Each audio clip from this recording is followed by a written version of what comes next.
Well, Kim, it's such a pleasure to have you on Mic Drop Events. And I know that you and we got to know each other a little bit on Clubhouse, and then we actually got to meet in person. This was probably over a month ago in Alpharetta, Georgia, which Wow. it just so happened that like where you live is right around the corner from where our office is in Alpharetta. And so that was really fun getting to go online and then offline. And now we're back here online. Well, and you introduced me to Mini Olivia's, which I found because I went to your office, which is a great pizza shop, which has outdoor seating, which my family has eaten at like 1,000 times since I met you. So it was great. Appreciate that. Yes, yes. Shout out to Minnie's. Their pizza is incredible. I So love good. they've got like a vegetarian pizza that is amazing. And yes, we love that place. We are frequent there. And actually they're building a brand new restaurant right next to them. I know. It's so great. And the outdoor seating and music. So anyone in Alpharetta, check it out. Yes, 100%. And so that actually is a perfect one. I didn't even prep you for this, but I like to ask sometimes an icebreaker question. And today's icebreaker question for you, Kim, it's a really hard one. Just kidding. For some people it's really hard, but is it tacos or pizza? If you had to choose between one of the two, which one would you choose? Pizza. My Italian heritage pulls me in every time. Although we had tacos last night for dinner, but yes, pizza for sure. I love it. I love it. Awesome. Well, Kim, let's go ahead and dive straight into it. Otherwise, gonna make all of our listeners, all of our watchers more hungry the more we talk about food. I So mean, we should no. probably start talking about events. The first question I have for you is I know that you are, I love on your website. So it says that you are fueled by faith, love, laughter, and lots and lots and lots of coffee. And sometimes that coffee is much needed on an early event day. Cheers to yours. I don't have my coffee cup. But sometimes that coffee is much needed on an event day that you guys are doing for your customers. Tell us what types of customers you can share, everyone, for those who don't know you, a little bit more about Powerful Professionals, and then what types of events do you do for your customers? My background is actually in event planning. That was my first foray into the working world. And I used to plan celebrity events, and I had events that I did for Natalie Cole, the late great Natalie Cole. I did events for restaurant openings for Bravo Television, major celebrity events. And I hated it very much. I hated all the things. I love event planning. I've always loved event planning, but I hated the diva element. Now, all the people I just mentioned were not this way, or else I wouldn't mention their names. But I hated the diva elements. I hated the entitlement. I hated how mean people were to all the event staff. Like, I felt like I had all the responsibility and none of the control. But I knew I loved event planning. I just didn't know how we would utilize it moving forward. Eventually, I shifted from events to marketing, and then eventually direct response marketing, and we became a leading company for direct response social media marketing. I ended up selling my agency, and when we launched our coaching business, we started to utilize events as a way to take people from engaging, becoming a student in one of our courses. With the course, they would get a ticket to an upcoming virtual event. And from that virtual event, they would get an invitation to join our group coaching program. We held the first one of these in last July. We held 3 of these events called Launch Academy Live in the last year. My next one is coming up in October. And because of just from these virtual events alone, in the last year, I'm getting a funnel hacking 2 Comma Club award this week from revenue generated from these virtual events. And we've generated over $1 million in revenue in the past 7 months collected, not even like sales. Our sales are higher, but cash collected in the last 12 months is over 7 figures from virtual events. And what I love about it is it allows me the opportunity to have massive impact. I know God put me on this earth to help impact makers make more of an impact. And it gives me 3 days to spend lots of time with amazing people. And a percentage of those individuals take the next step with us. And that has funded our company. And Our virtual events are all about how people can turn their coaching or consulting into a course. And we walk them through the blueprint over the 3 days, and then we make them an offer to join our group coaching program if they want to continue on with us at the end of the event. Those are amazing stories and results. That's really cool. Congratulations on getting a couple of awards even from the events that you've been hosting. And I love that line that you said also of helping impact makers make a bigger impact. It was something along those lines. I didn't say it perfectly the way that you say it. You say it way more eloquently, but I think that's really important when it comes to thinking for events, because like the purpose of an event, right, is for the person who's attending it. And so if you're going to host an event, whether that's for your customers or for your employees, it's about making their life better, which is exactly what you're describing. So I'm really curious to know, because you have a background in event planning and virtual events. You just mentioned you guys have done a bunch of them. You said your next one's coming up in October, right? Yeah. Okay. Got it. So one of the questions we like to ask people is right when they're done with an event, and so we can talk the virtual event route. Like, we like to ask the question, like, hey, what went well? And if we did this again tomorrow, what do you want to make happen again because it went really well? And so I'm really curious for this event that you have coming up in October, and from your experience that you've already gone through, you're doing more events coming up. What are maybe a couple of things that we can all learn from you guys and say, hey, this is really working for our event, and so we're doing this again and again and again and again? It's amazing because we had so much success the first time we did this event that we tweaked very little. And that's one of those things when my favorite quote is, "In God I trust, everyone else bring data." I am a data-driven nerd. And so every time we make a decision, it's based on like, what does the data tell us? Like, whenever a team member, and I love my staff, I have the best team in the entire universe, but when they say, I think, I'm like, nope. They know right away. Okay, wait, no. I'm not going to share you what I think. I got to show what I know from the data. And it's always a data-driven decision. So we will look at what worked and what didn't every time. And from our first event on, we were converting at over 30% of those that attended took our offer, which was very high. And so we always wanted to tweak very, very little. The first time I ever did a virtual event, I did it from I didn't even have this. This is like a backdrop and a studio setup we did after my first virtual. I did it in a hallway with my laptop, a microphone I thought was working and wasn't. So I was just using like my laptop camera, my laptop microphone, and we did $250,000 in revenue. And had massive impact on people's lives there. And we're like, oh my gosh, okay, let's just keep it basically like it is. And the only things we up leveled was some of the production value, because I wanted to bring that in. And we did a lot of things really well from the beginning, which was we engaged the audience with breakouts. We would do a lot of community building.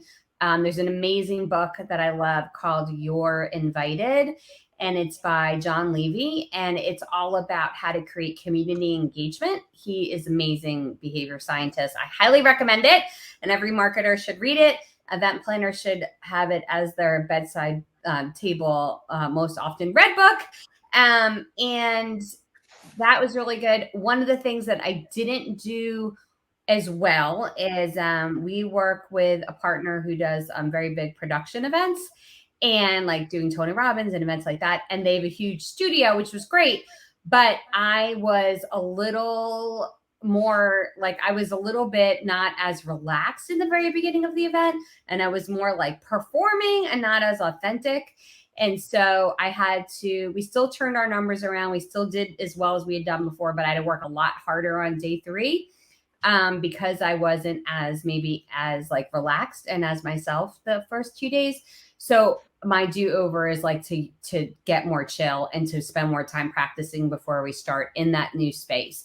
The other thing that we did that it wasn't as effective was we'd sold 400 tickets at our last event, but only 330 people checked into the event, and only 200 people were on when I made my offer. We looked at who bought tickets and who never checked into the event. What was the source of the registration? Which sources brought people not only to buy a ticket, but most likely to show up? And so we track those, and some of the strategies that sold us a lot of tickets had the lowest turnout rate. So we eliminated those marketing strategies for selling this time, and we might have lower numbers, but a higher number of people who show up and engage in the event. So that was important to us.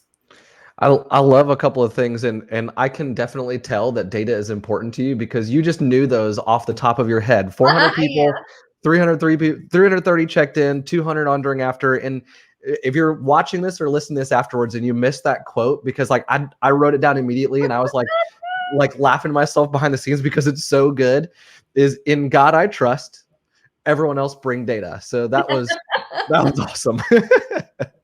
I love that. And I love the tips that you gave. The things that you said like have worked really, really well is you guys started off with a good flow and you recognized even that there's some level of production that you needed to up level. But once you got to a certain level, you didn't feel as comfortable. You didn't feel as authentic. So I think that's really important. And we have a similar story of what you're talking about for our first virtual event. The first one we ever did for a client, it was on a laptop, exactly what you were describing, Kim. And on this laptop, we accidentally, it was 250 people for a client of ours. And we were the host MC, like we were running the whole back end of it. And we accidentally, like on a Mac laptop, I've got it here in my bag. It's like a 2014 MacBook Pro. We accidentally swiped backwards because it was on a website and it made it refresh. And we were locked out of the event for 5 minutes. Oh no! 5 minutes. I'm sure if you've ever done a virtual event and you can imagine being locked out for 5 minutes, my stress level was through the roof. It was awful. We had to like reset the computer and log back in. It was crazy. So I know that while we were right before we hit the record button, Kim, one of the things that you talked about is you use events as part of your customer journey. It's not like you didn't even say it's like the majority of it. You just said it's part of your customer journey. And you also just alluded to knowing a bunch of different numbers for how to market to certain people.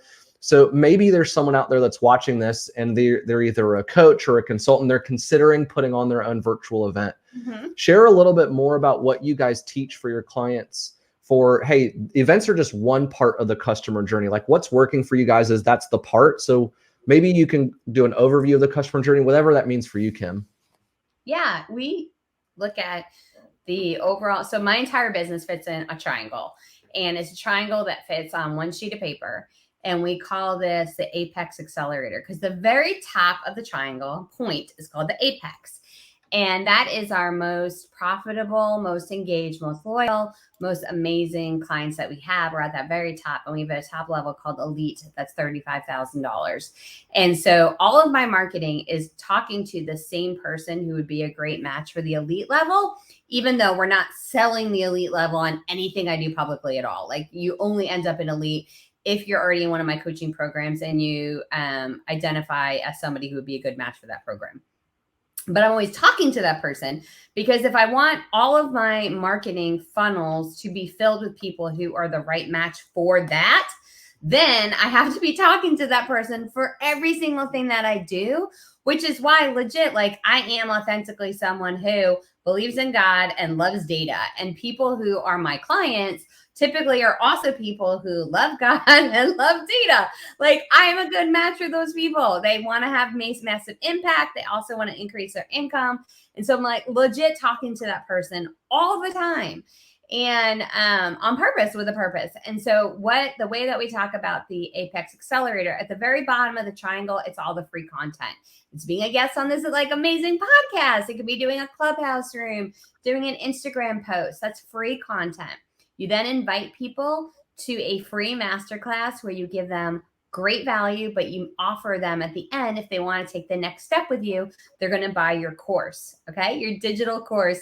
That will be a way to offer them value. One quick win they're going to get in that digital course. The digital course will come with a ticket to your virtual event. At your virtual event, they will get an offer for your group coaching program, your mastermind program, or it could be a VIP consulting program. And so our event is part of our conversion process from course to coaching. So if you look at numbers, you'll get about so if we did 3 to 4 opt-ins a day, okay, we would get about 100 opt-ins a month. right, to our free masterclass. That means we'd get 1,200 opt-ins a year. We would get 240 people to show up for the webinar because about 20% will show up. That means we'd sell about 10%, which means 24 courses at $24,000. And then about 1/3 of those that buy our course would buy our group coaching program, which means we would sell 8 people into our $10,000 group coaching program. So from one course, 3 opt-ins a day, we got $24,000 from our course, and we got $80,000 from our group coaching, which equals $104,000 from just one course, one group coaching, 3 opt-ins a day, using a virtual event as the means to take them from course to coaching program. And there's the amazing knowledge that you have again of like the data right there.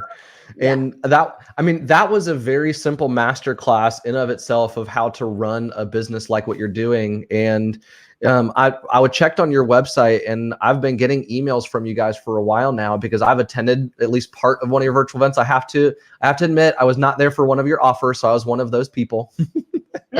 So you can kick me off at a list later if you want to. But that's really important, I think, because that's one thing that we talk a lot about with our clients also, and with people whenever we're talking about events in general, is really knowing your audience. Mm-hmm. And that's what you're doing on 2 different levels, right? You're doing that from a marketing level, which then bleeds into your audience level, right? Because the marketing, you're going after the same person. And there's something that we like to do, which I'm sure you guys do as well, because this gets you in the mindset to know, like, what are they thinking about? What are they feeling about when they're attending your event? What are they thinking about? What are they feeling when they're watching this masterclass that you're putting on? Which is really simply put, it's about like putting yourself in the shoes of, and like sitting in the seat of your audience, right? So analyzing it, because you know your audience, which you really do. I can tell you know your audience for what is this marketing speaking to them. So that's really, really cool to think about. And I think it's important for all of us to remember, regardless of if we're doing this for our customers or our clients, to make sure that, hey, we're paying attention to what our attendees, what are they going to be seeing and hearing and thinking and feeling when they get that email invite or when they get that Instagram post about the event coming up. So I think that's really important to know. How did you, and maybe this is a longer conversation, but how did you learn about like that ideal customer and what you wanted to do with them over that? Has this been an evolution? Did you learn this from somewhere? This just from testing and trying things out? How did you learn about that? I refused to get started until I knew exactly the right person so I could launch everything to them and make it perfect from the very beginning. No, I'm just kidding. You can never know what they really want until you get started. And that's the thing. Most people are like, I want to know not just the journey, but where's every single rest stop? Where am I going to get gas? Who has the best coffee? And they're like, I am not driving until I know all the things. And the reality is you have to start driving, because you can't know all the things until you start driving. And I believe that there will be detours along the way, and they're on purpose because they actually take us on the path we were supposed to be on all along. And I only found this market because I got started. So when I first was in this space, I worked with anybody who really needed direct response social media marketing. And we had financial advisors as clients. I had attorneys, I had restaurants, retailers, and I had coaches. And I really felt, I'm a woman of faith. And I kept hearing this little God whisper of like, this is how you were created to help the impact makers make more impact. Like literally that is a whisper that has been spoken to me. And it took me a long time to listen and to do it. Because I'm like, but they're paying me. Like I like getting paid. I'm doing good things with my money. Like I tithe, come on, can I keep doing this? And it's like, nope, you're supposed to focus on them. But I never could have found that unless I did this. And also we used to have a course teaching people how to launch a course. And it really needed more coaching. People really they could not on their own come up with, I saw them getting stuck in 3 places. What do I name it? Where do I get people from to take it? And how the heck do I do the tech for it? And they were struggling on those 3 things and really needed more handholding. I never would have known that if I didn't first launch a program, which I'm like, okay, they need more help. So let me make my course about list growth and let me make my coaching program about a course launch. And I got to that space because I started. I held my first event. I only had 100 people register for it. We still were able to do $250,000 in revenue. And then by our third event, we did 400 people at it. Like, we started, and you start, and each time you build upon this time before. That's really good. And it sounds like one of the things that you did when you did start is you had like the next step already mapped out, right? Yeah. Like, you knew, like, hey, when they show up, we know what we want them to do next. That's pretty obvious from the conversation that we've had so far. Well, Kim, this has been amazing. Thank you so much for this. I've got so many notes and different quotes here written down. To close out, I'd love to ask you this.